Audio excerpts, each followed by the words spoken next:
Si vous posez à n'importe qui cette simple question, Ryan Garcia is really talented or really overrated.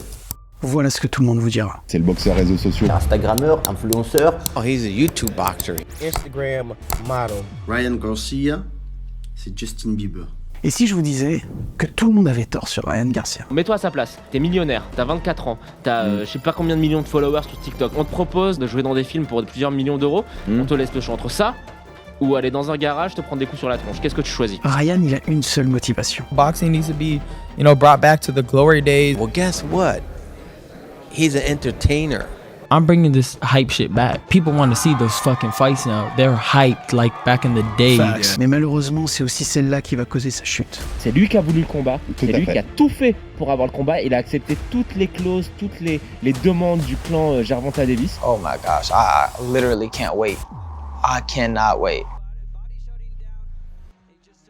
Et pour comprendre ça, il va falloir comprendre comment tout a commencé pour Ryan. I've been boxing since I was 7. But growing up, I think I've experienced so much elements of life. I was bullied, obviously, as a kid. This guy comes up to me and says, "You ain't no fighter."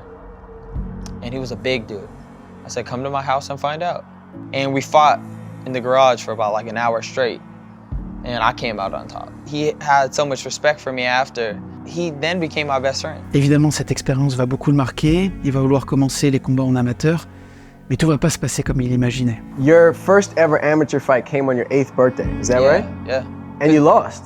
I did lose. As a kid, you take things more personal. I had lost my second fight as well. So I was gonna quit boxing if I didn't win my third fight. And I don't know what happened. I just turned the corner on the third fight and I became fighter of the night. And I walked home with the big old trophy. And from that day, I was like, oh man, I love winning, so I'm gonna keep winning. And then there, I didn't lose for about 5 years straight. Il décide de signer avec la société Golden Boy Promotion, qui est dirigée par l'ancien boxeur mexicain Oscar de la Hoya. Et très vite, il va impressionner tout le monde sur le ring. What did it feel like at the moment you got the knockout? Yeah, I just felt invincible. And even myself, I look at my knockout and I'm just like, that's probably one of the greatest knockouts I've ever seen in my life.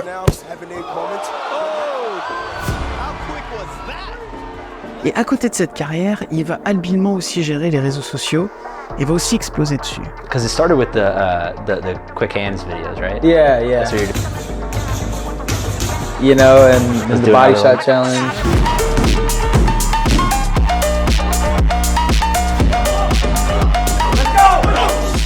I heard he once asked to do the body shot challenge. Did Everybody he ever do does. it?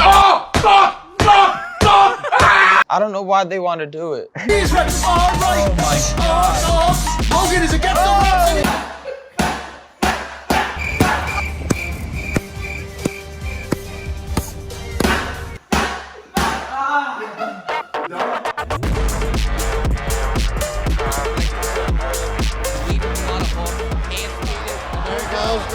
Ryan veut enchaîner les combats pour arriver à 16 victoires, dont 9 gagnées par KO et aucune défaite. Et c'est à ce moment-là qu'une personne très spéciale va rentrer dans sa vie.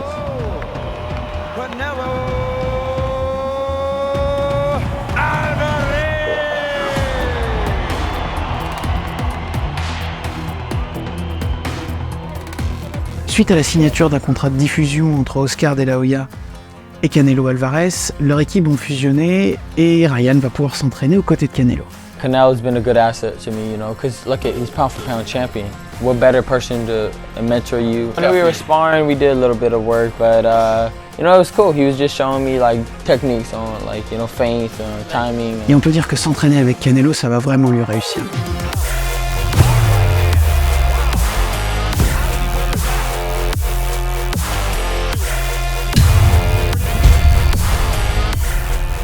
More and more I train with my brother right here, the more we're gonna get better. Had a moment where I was so in tune, mentally, physically, spiritually, that I literally could see the shot, and it was just so slowed down for me. And then when I hit him, he was out. It's just, you don't feel the impact or anything, you just know it was so clean. It's probably like hitting a baseball, I put out a plan last year. I said, I want to prove the world. I want to shock the world. And let me go fight Olympic gold medalist Luke Campbell that gave Lomachenko a hard time. Yep. It was, kind of beating him a little bit. Et c'est face à lui que Ryan va sortir son plus beau combat, mais certainement aussi son plus difficile. You are now in the presence of a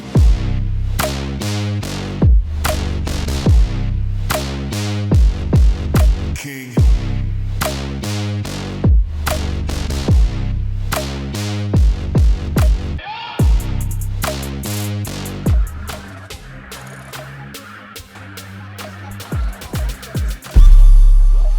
At first, in that moment, I was like, man, I can't believe I got dropped, like, right after. You know, I know the comments are racing, right? Like, oh, you know, finally this YouTube fighter, Instagram fighter got dropped. This is what I was telling you. Then I just snapped myself out and I thought about like the reality of it, and like that's what makes you a champion. You know, I thought to myself, you know, I know he's gonna expect for me to, you know, curl up, kind of. You know, when you finally, you know, taste something, you're like, some people curl up. Yep. I said to myself, I'm gonna go straight to him, and I'm gonna make sure he knows that this fight's not over. Like, I'm here to win.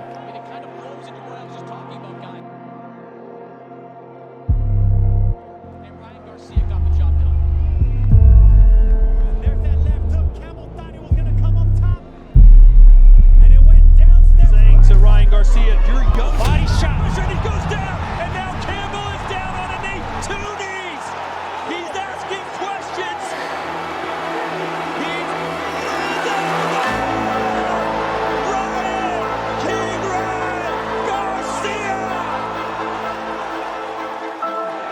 What did you say to Canelo after that win? I just wanted to thank him, man, because without, you know, the Reynosos and Canelo being by my side all the time, I don't know if I would have learned all the things I learned, and I'm always grateful for having a good team around me, and you know, I'm blessed. I'm blessed to have such a great team in Eddie and Canelo. They're amazing guys. They take me under my wing and they show me the ropes, and I thank you guys with all my heart. Thank you. Avec cette victoire, en plus de prendre la ceinture WBC par intérim, Ryan va devenir une véritable idole qui va en fait dépasser le public de boxe traditionnel. I imagine you have fan interactions all the time. Do you ever have awkward fan interactions? There's been some crazy things, I guess, signing stuff. Like what? Like girls and stuff. Body parts? Yeah, they're crazy. Do you enjoy doing that stuff? Not really. I mean, because it's so hard for me to say no at times as well to fans. Ryan Garcia, qui a voulu jouer des réseaux, d'être omniprésent sur les réseaux, de voilà, beaucoup se donner, rentrer dans son intimité, bah, peut-être que c'est un peu lourd à porter. Et donc, c'est fort possible pour moi qu'il ait fini par craquer sous cette pression. Do you remember when that started specifically? Is there a point that you can kind of pinpoint? I would say 3 weeks after the Campbell fight. I'm starting having panic attacks. I'm starting to have weird dreams. I'm starting to feel weird. Like, anxiety makes you feel weird. It makes you feel things that are just not normal. Sometimes you could feel like you're in a dream. Sometimes you could feel unsure. And sometimes you could feel like you're about to die. Like, what point did you get to where you're like, fuck, I need help? When I couldn't train, I couldn't do anything. I was bawling out, crying all the time, the moment I stepped outside. Ryan va alors prendre la décision de raccrocher les gants pour se concentrer sur sa santé. Et pour comprendre ce qui s'est passé pour Ryan à ce moment-là, il faut qu'on comprenne un petit peu mieux l'impact qu'a les réseaux sociaux sur notre cerveau, et particulièrement sur l'hormone du plaisir, la dopamine. When we first get on social media for the first time or after a long period of time, the amount of dopamine that's released we think is quite substantial. But very quickly, when you're scrolling on social media, you're no longer getting the novelty, but you're continuing to do it and you almost don't know why you're doing it. In the algorithms that they've incorporated function on the most powerful way to keep people doing a behavior, or an animal for that matter, is intermittent random reward, or random intermittent reward, that you don't know when you're going to hit the jackpot. So you're scrolling, and then you see something. And then what happens is you start getting the system working for that next dopamine hit that you don't know when it's going to come. It's just like gambling. Mais en fait, pour les créateurs de contenu, c'est bien pire que pour les consommateurs. I had this weird thing happen to me a few years ago, and I did this one trick on social media. So basically it goes to social media. I did this trick, it goes kind of viral, and I was really stoked, you know, it was like something big for me.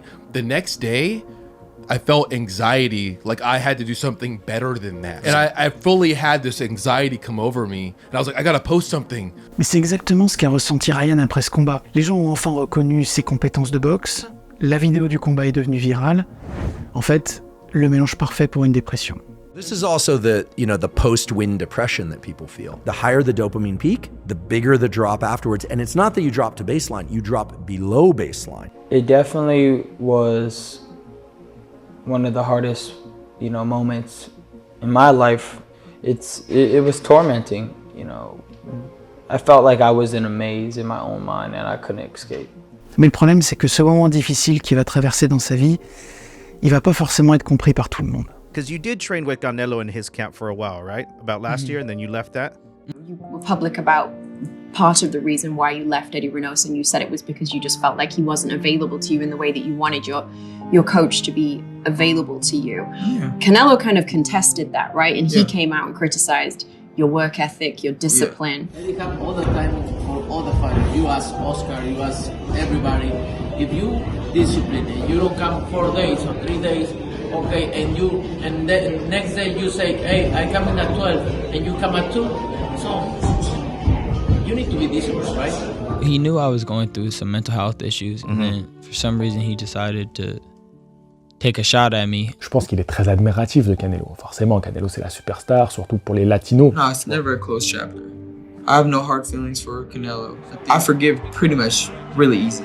If you say sorry, I'll be the first one. Also, I'll even say sorry or whatnot, you know what I mean? And I'll squash it right there like it never happened. Et pour essayer de sortir de sa dépression, Ryan va décider de retourner à sa principale motivation, inspirer les autres. Looking back at it, obviously I didn't do it for anybody but myself, but now that I see it's like I endured all that and I know that it's gonna help somebody, one day. I mean, I get people telling me, Ryan, just the fact that you came out, you saved my life.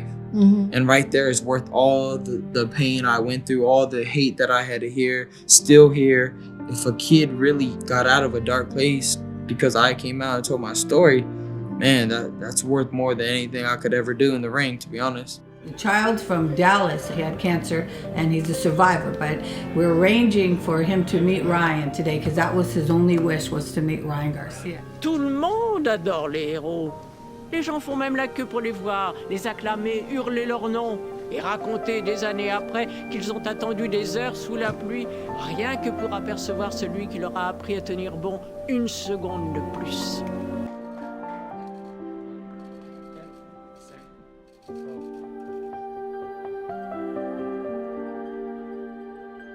Take me back to the moment, Tank is fighting Rolly Romero. Tank knocks him out, gets up on the ropes, looks at you and calls you out. He knocked him out, he said, you're next. I just hoped that it was true. I was screaming at Leonard, I was screaming at everybody, like, let it be real. With this fight, like I said, it's gonna determine where boxing needs to be headed. This is the fight people wanted to see. I like when fighters are not afraid to give the people what they want. You guys talk about boxing needs to be, brought back to the glory days and all this stuff, and the fans complain. Dopamine is about go, go, go. If you look at somebody who's high on cocaine or methamphetamine, it's all about pursuit, because that's a very dopaminergic drug. I really put pressure on him the whole way through.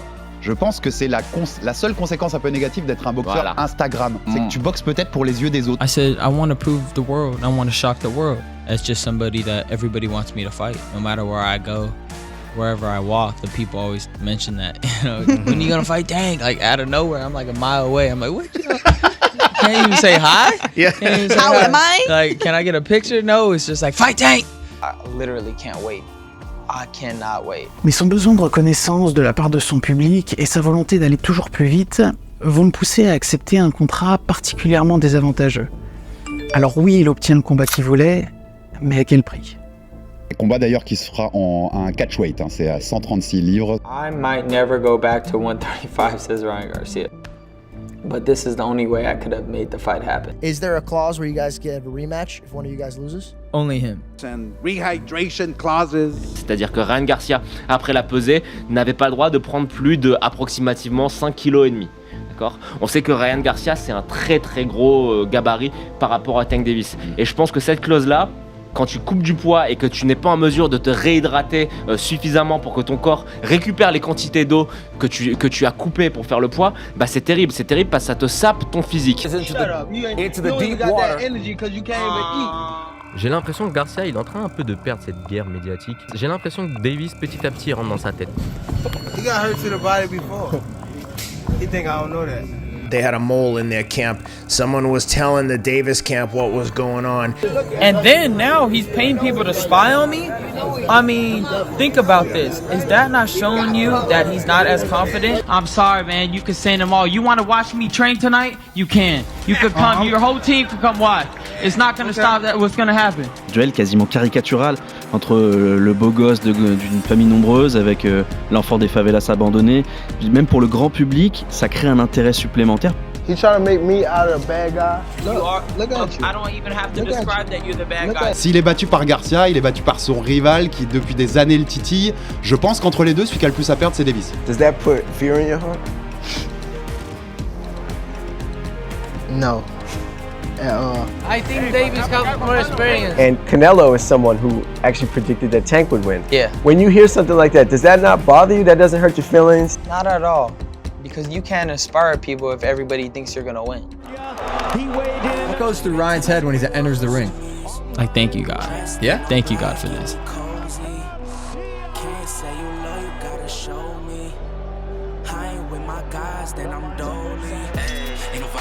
They don't rock like this, and you know we don't miss. Swish, they don't catch my drift, tell them I ain't they biz. Don't catch my gist, bitch. Ain't no vibe like this, don't rock like this, and you know we don't miss. Swish, they don't catch my drift, tell them I ain't they biz. Don't catch my gist, bitch. I'm in a cut with my homies, I'm in a cut with my homies. Je pense que dans sa tête, il disait Tank va rentrer et va me faire la guerre. Et du coup, ça le fait dégoupiller. Et en fait, c'est lui qui va provoquer et chercher ce qu'il attendait sans doute.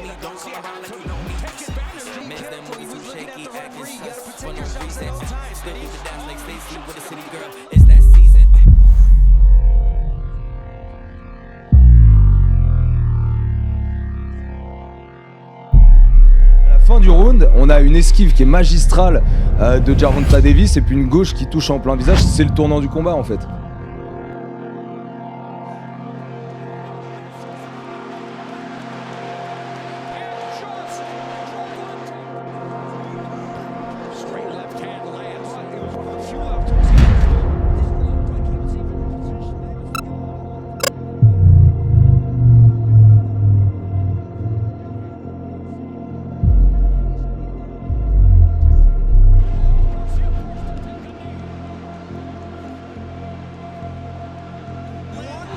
I ain't got no excuses. I just couldn't get up. I didn't play it smart. I started getting bored in there, and I just started trying to press, and I ended up getting knocked out. So that was my mistake. After the fight, nobody was there for me. Like, my team, but just didn't come to the press conference. They ain't gonna do nothing. I was left with somebody betrayed me in camp. They weren't trying to look out for me after the fight. It was like, I was left with that. It was the worst. And I had Tank's team really caring about me more than my own team. Mais cette expérience, avec le recul, va lui permettre d'apprendre la leçon de sa vie. I learned a lot from the fight. He was the better man that night. But I definitely want to run that back in the future after I rack up some wins. At the right weight, 140, no rehydration clause. You know, I did it for the people this time. When I come back, I'm going to do it for me. Yeah.